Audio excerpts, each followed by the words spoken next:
Bonjour et bienvenue à l'émission Chrétien comme Christ.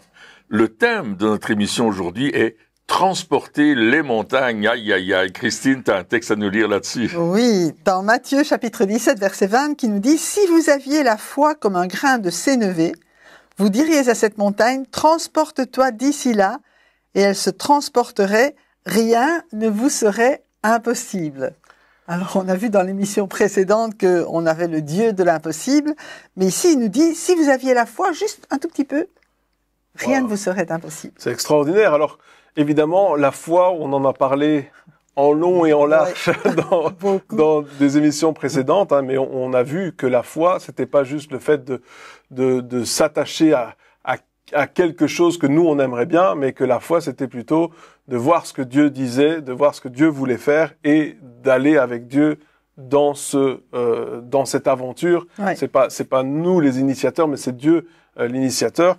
Et donc ici, il dit, mais vous allez transporter des montagnes, et rien n'est impossible pour vous. Donc là, quelque part, dans l'émission précédente, on parlait du fait que rien n'était impossible à Dieu, et où Dieu nous faisait sortir de notre boîte des choses qui seraient possibles ou pas. Ouais. Ici, on est encore là-dedans, mais là, on parle de nous-mêmes, et Jésus, il va fort quand même, parce que il parle d'une montagne, donc c'est transporter une montagne.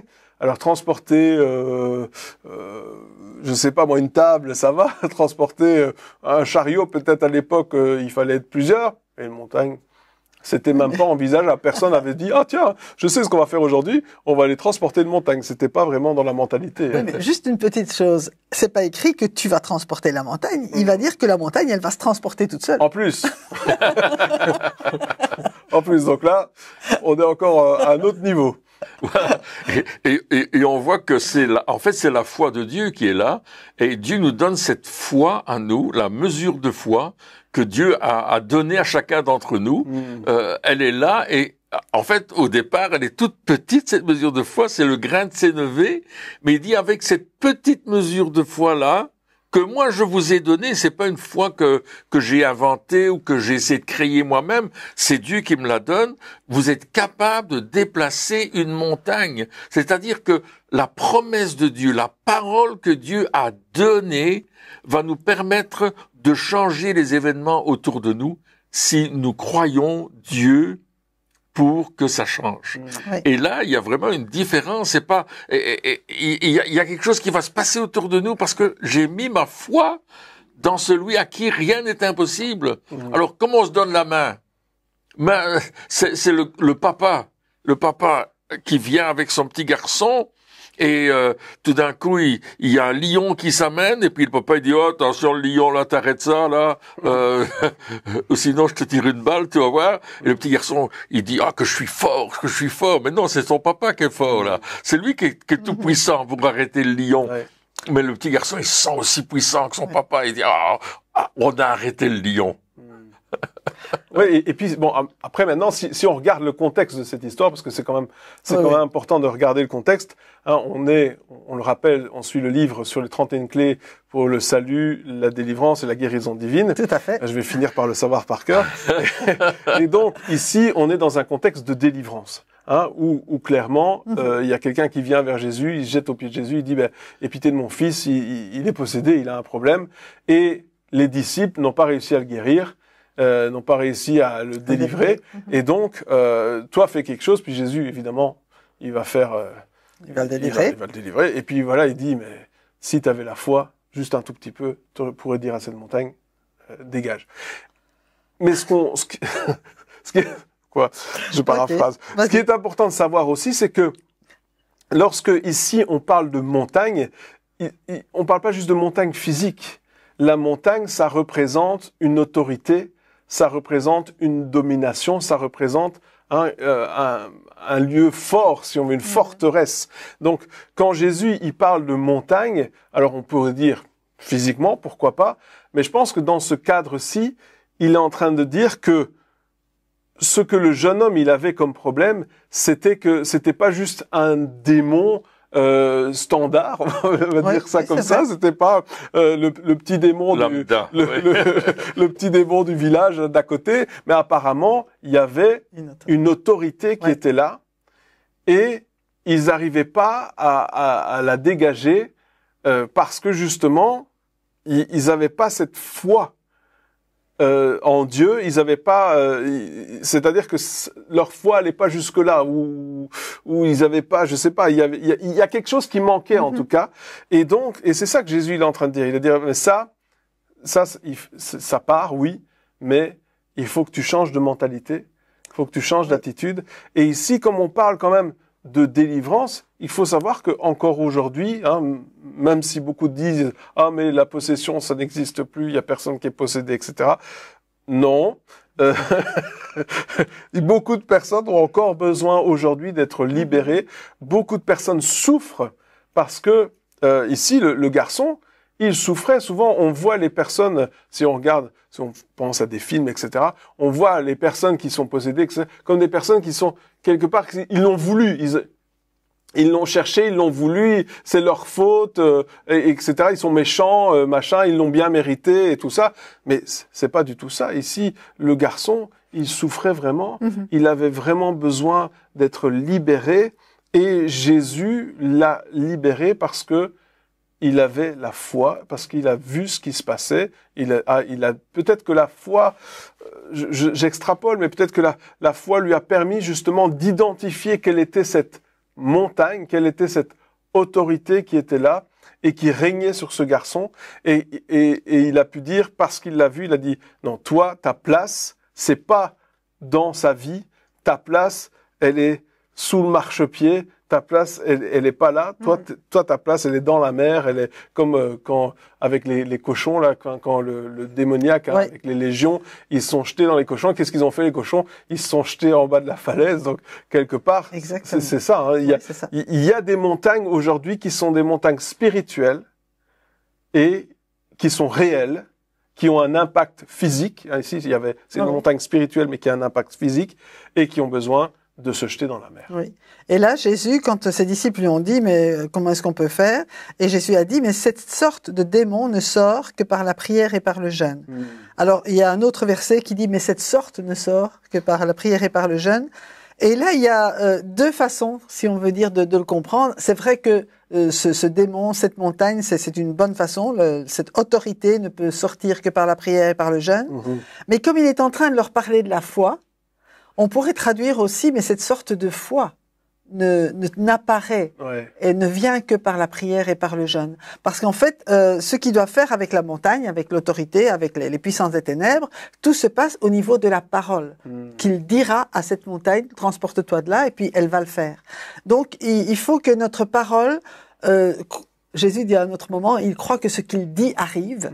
Il faut vraiment qu'on mette notre confiance que lorsque nous proclamons cette parole de la part du Seigneur, eh bien, elle a autorité. Cette parole a autorité. Et peut-être notre foi va grandir aussi dans le jeûne et la prière, dans la communion plus intime avec Dieu.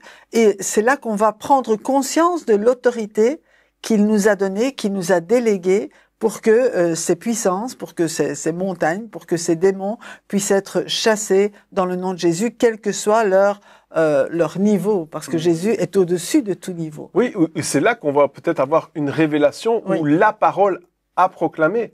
Parce que Jésus, il a dit des choses, mais quand il dit, mais je dis rien, sinon ce que Dieu dit. Donc quelque part, c'est ça aussi, des fois, on a peut-être un manuel de comment chasser les démons, et ça existe. On a, et d'ailleurs, il y a beaucoup qui suivent, et c'est bien, mais à un certain moment, on est au-delà du manuel. Le manuel ne va pas t'aider à faire face à toute situation, ou alors tu dis, oh, vite, je vais aller chercher, qu'est-ce qu'il faut faire maintenant? Non, ton manuel, c'est d'aller dans le jeûne et la prière, de te consacrer, de prendre du temps avec Dieu et de dire, ok, ça me dépasse. Je vois pas, humainement, j'ai pas la solution. C'est-à-dire, quelle est cette parole que toi tu dis pour cette situation-là? Et là, ici, c'est qui, lorsqu'il essaye de chasser un démon, dit, jette-toi dans la mer. Je veux dire, c'est pas quelque chose que on va dire habituellement. On va dire sors au nom de Jésus ou machin, je sais pas. On va dire va sous les pieds de Jésus. Enfin, parce qu'on a une théologie qui est construite. Mais si la parole de Jésus, apparemment, si on extrapole avec ce qu'il a dit, peut-être elle s'est jetée dans la mer. Donc, peut-être que ce qu'il a dit, c'est « jette-toi dans la mer ». Et c'était peut-être cette parole-là qui a fait que, je sais pas, hein, j'extrapole, mais on peut imaginer que Jésus, il a été chercher une instruction bien précise, d'une parole bien précise, et cette parole qui, parce qu'elle venait de Dieu, a eu autorité sur cette montagne, sur cette autorité, et cette autorité n'a eu d'autre choix que de se soumettre et d'obéir à la parole qui avait été proclamée. Et ce qui est extraordinaire, c'est que Jésus va donner aux disciples des clés pour justement chasser les démons.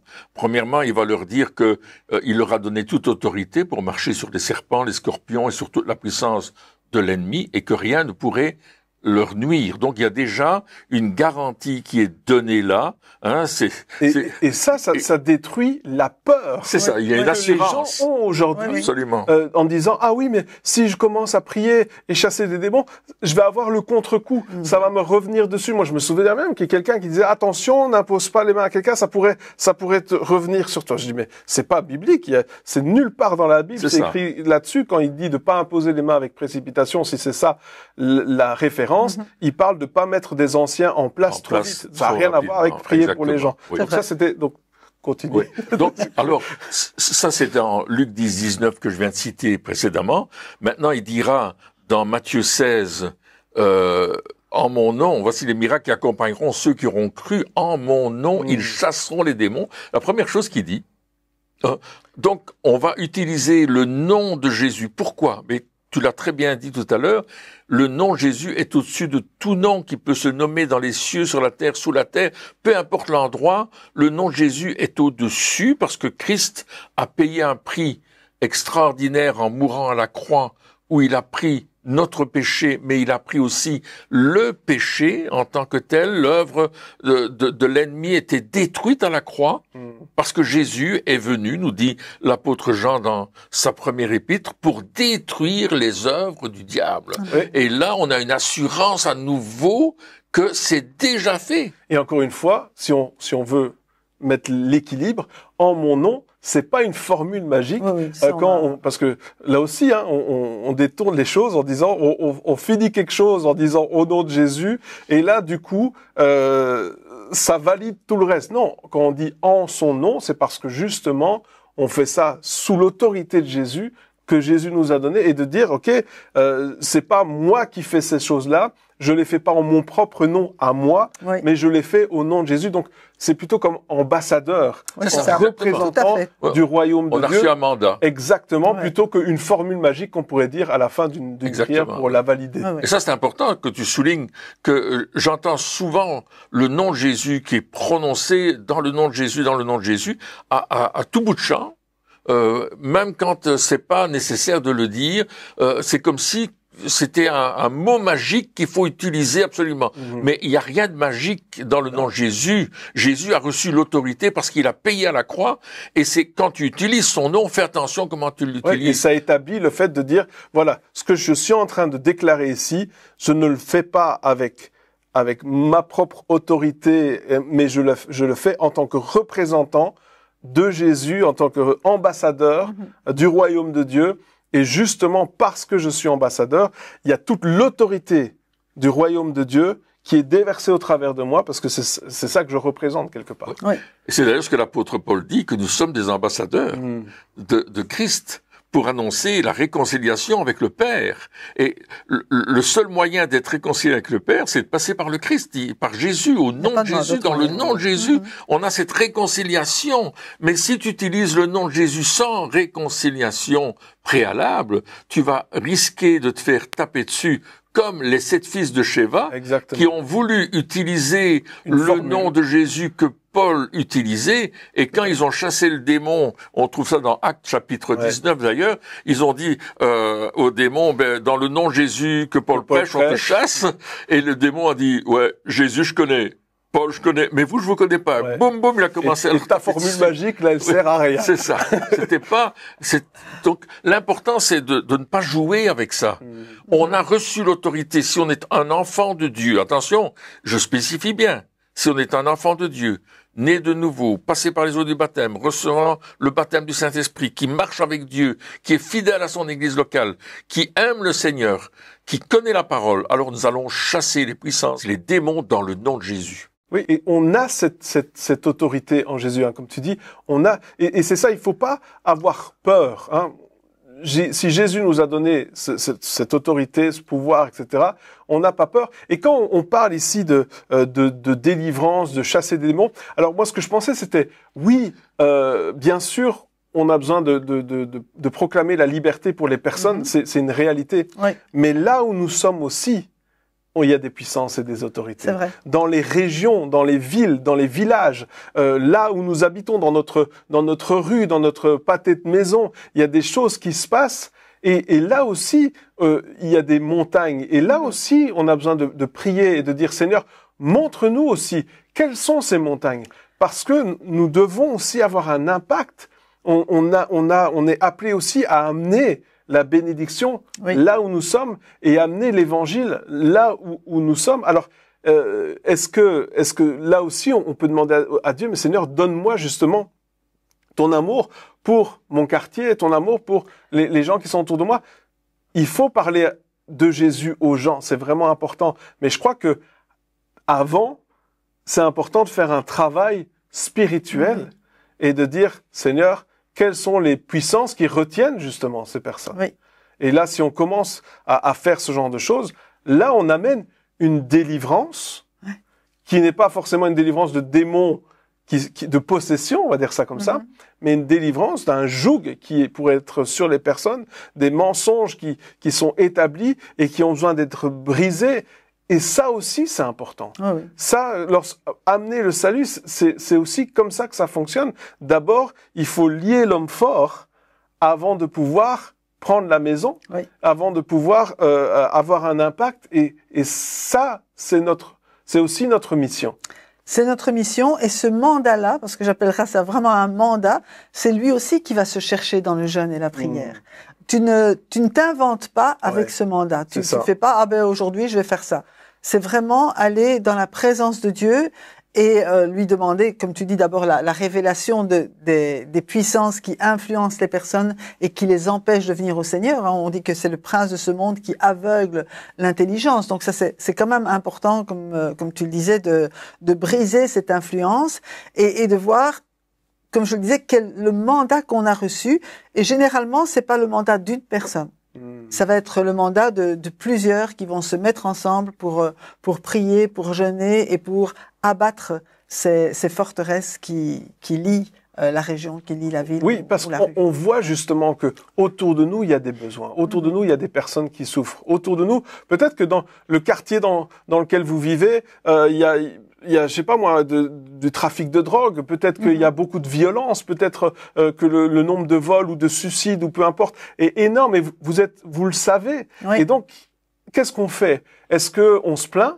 Est-ce qu'on dit le quartier il est difficile? Est-ce que on essaye de faire par nous-mêmes, d'appeler la police toutes les 5 minutes? Est-ce qu'on fait ces choses-là? Ou est-ce qu'on dit Seigneur, montre-moi? Moi, je me souviens, il y a quelque temps, un des voisins commençait à faire du trafic de drogue, beaucoup de plantations, tout le bazar.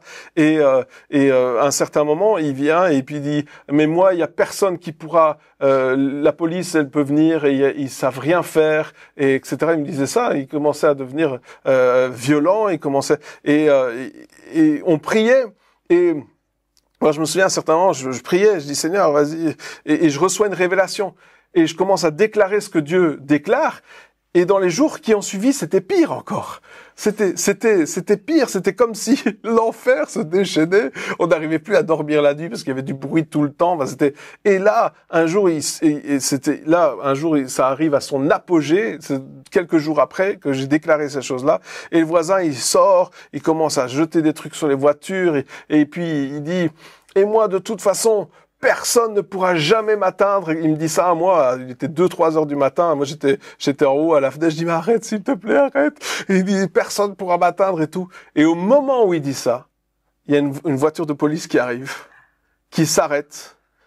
Et il dit, monsieur, on vous contrôle, etc. Est-ce que vous avez quelque chose dans vos poches? Ah non, j'ai qu'un téléphone. Et là, il fouille et il avait un couteau. Hop, embarqué, terminé. Et qu'est-ce qui s'est passé après? Eh bien, il est revenu, voilà. Moi, je suis en bon terme avec lui, mais il est revenu, tout ça. Et quelques jours ou quelques semaines plus tard, il a quitté la maison. Et il n'est plus jamais revenu. La maison est là, à l'abandon. Et puis jamais, il vient de temps en temps. Et là, il y a eu une confrontation de puissance. Et le trafic de drogue qui était là, parce que il faisait ça dans le fond du jardin, il y avait des va-et-vient, etc. Le trafic s'est arrêté. Mais juste avant, il a fallu déclarer quelque chose. Et après ça, j'avais l'impression d'avoir fait pire que mieux. Je me suis dit, oh là là, qu'est-ce que j'ai fait? Mais j'ai fait ce que Dieu m'a dit de faire. Oui. C'est ça. Et je me suis pas battu avec lui, je suis en très bon terme avec lui, j'ai pas de problème avec lui, parce que... Et tu ne l'as pas dénoncé à la police? Je l'ai pas dénoncé à la police, j'ai pas fait rien du tout, mais il y a une confrontation. Et là où nous sommes, on est appelé à avoir justement cette autorité et à faire dégager les puissances des ténèbres. Et moi, je pense que ça, c'est vraiment important. Et on prie pour le salut de cet homme. On prie pour que vraiment il puisse se donner à Dieu. On prie pour qu'il puisse avoir une révélation, qu'il puisse connaître l'amour de Dieu. Mais l'autorité qui était là était en guerre directe avec nous. Et souvent, lorsque nous, chrétiens, nous allons habiter quelque part, comme par hasard, là où nous sommes, dans le quartier où nous sommes, comme par hasard, il y a des choses qui commencent à venir, à monter pour dire « Ah, mais tu vois, t'es là et t'as aucun impact. » Et ça, justement, c'est à ce moment-là qu'on dit « Seigneur, tu nous as donné l'autorité. Ah oui, c'est vrai. Quelle est ta parole? Quelle est ta parole? » Moi, je me souviens, on avait prié pour ça, il n'y a rien qui changeait. Et à un certain moment, je me disais, je prie pas comme il faut. C'est pas comme ça qu'il faut prier. Seigneur, qu'est-ce que toi, tu dis? Et une fois qu'on a déclaré une parole, j'ai pas intercédé pendant 300 ans, une parole, et ça a tout changé. Et on a eu le même cas ici, où on avait reçu un prophète qui s'appelait Scott Halls, qui est près du Seigneur maintenant, et puis on en avait assez, il y avait un trafic de drogue juste au pied de l'église, à 200 mètres d'ici, et on s'est dit, Seigneur, il faut que ça s'arrête maintenant, que ce trafic de drogue s'arrête là au nom de Jésus. Et puis on a proclamé tous ensemble que ça allait s'arrêter. Et je me souviens, Scott Halls, c'était un souffleur de chauffard, il soufflait extrêmement bien, c'était très prophétique. Et on a déclaré cela et on a soufflé le chauffard. Ça, c'était le vendredi soir. Le samedi, on avait un séminaire avec lui et tout d'un coup, dans le séminaire, l'après-midi, on a entendu un grand vacarme à l'extérieur et on s'est dit, mais qu'est-ce que c'est?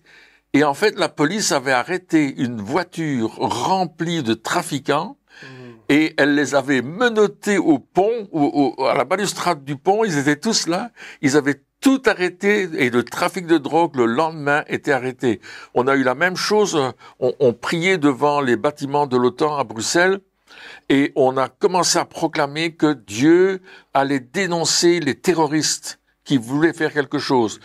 Ça, c'était le samedi et le lundi dans le journal, il y avait dimanche à Londres, on a arrêté 8 terroristes qui voulaient faire un attentat dans la ville, etc.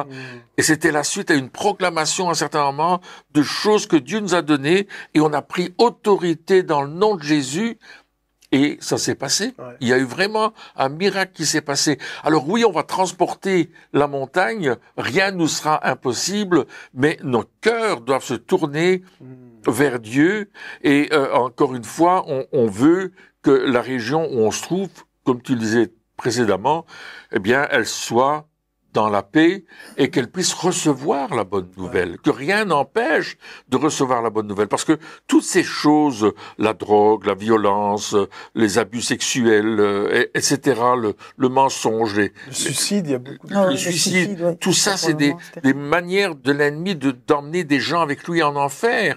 Mais nous sommes appelés à dépouiller l'enfer pour remplir le ciel. Hein. Ouais. La fameuse phrase de Reinhard Bonnke disait ça, hein, on dépouille l'enfer pour remplir le ciel. Ouais. Alléluia, c'est ce qu'on veut faire. Et c'est ça qui est important de savoir, c'est pas juste pour les autres.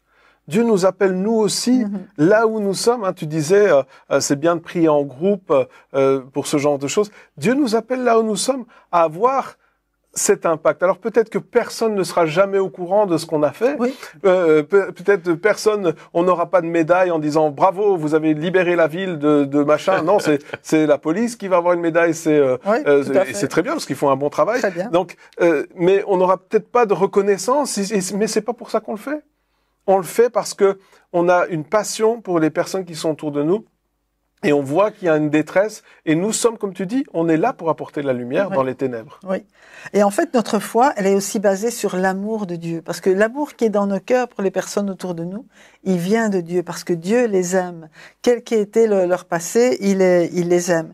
Et j'aime ce verset dans Ésaïe 54, 10, qui dit « Quand les montagnes s'éloigneraient, quand les collines chancelleraient, mon amour ne s'éloignera point de toi, et mon alliance de paix ne chancellera point, dit l'Éternel, qui a compassion de toi. Wow. » Et donc, notre foi, elle est aussi dans l'amour de Dieu, dans la volonté de Dieu de sauver.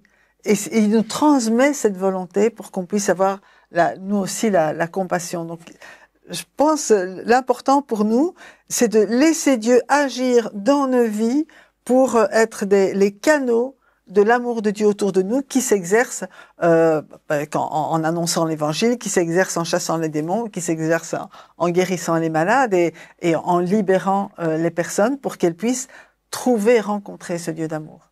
Oui, c'est ça. Le monde autour de nous a besoin de voir la délivrance. Le monde autour de nous a besoin de nous voir, nous, transporter les montagnes, a besoin qu'on puisse les transporter, ces montagnes d'autorité. Et évidemment, là, ça a plus de sens quand on se dit, OK, on va proclamer pour que justement ces autorités-là, ces puissances, etc., selon ce que Dieu dit, pas selon ce que notre volonté à nous, selon ce que Dieu dit, elles puissent partir de là et se jeter dans la mer, parce que c'est ça que Dieu proclame et c'est ce que nous, on veut proclamer avec Dieu. Amen, amen. Eh bien, chers amis, merci encore de nous avoir suivis pour cette émission. Et puis, on se retrouve très bientôt pour la suite. Au revoir.